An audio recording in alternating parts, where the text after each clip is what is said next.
Welcome to The Surprise Truth, a timely insight that can change your life forever. We are now focusing on a series called Prabowonomics, and I'd like to tell you a little bit more about the economic and social growth of Indonesia since independence.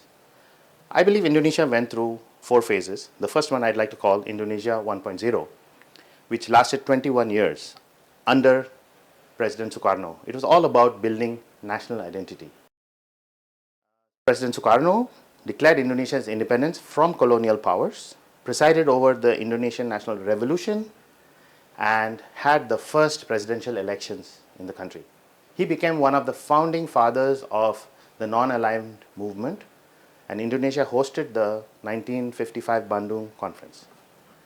To create the national identity, President Sukarno also built Istiqlal Mosque, Dirgantara statue in Pancoran, the Selamat Datang Indonesia statue in Hotel Indonesia, and many such landmarks around the country. Now we come to Indonesia 2.0. So this is 30 years of economic and infrastructure development under President Suharto. Suharto continued to build the identity of Indonesia by building world-class infrastructure, the National Monument, Monas, Arjuna Wijaya statue in Tamran, Taman Mini Park, and of course the International Airport in Cengkareng, and so on and so forth. Under his presidency, Indonesia also became a founding member of ASEAN Economic Community. Then we came into a period of Indonesia 3.0. This is 26 years with 5 presidents. It's a period of democratic transition and consistent economic growth. It all started with President B.J. Habibie, who's also known as the father of technology and the father of democracy. It is followed by President Abdurrahman Wahid, who abolished legal discrimination against citizens.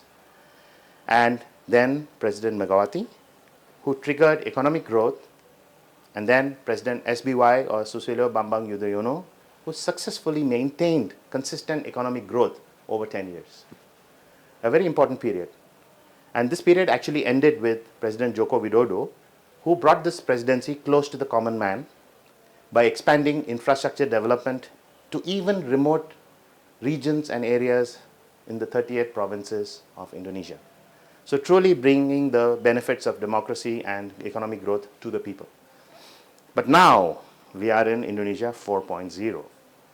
It's a period of accelerated growth towards a vision to become a first world nation, which marks 100 years of freedom from colonial powers.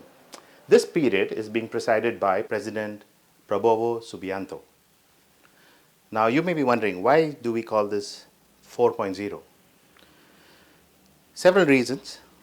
The first of them being President Prabowo has a remarkable story of perseverance, determination, where he has been contesting for office for the last 20 years.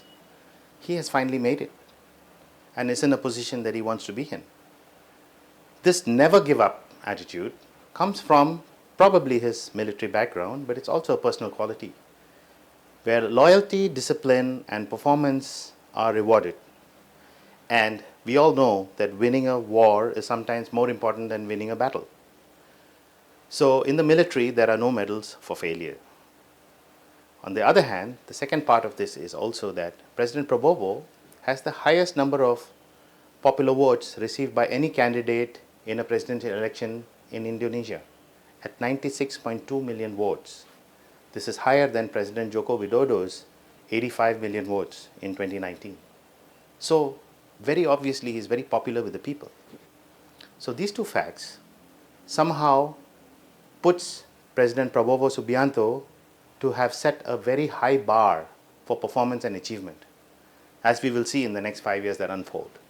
And this is signaled by his key economic goal of achieving 8% GDP growth.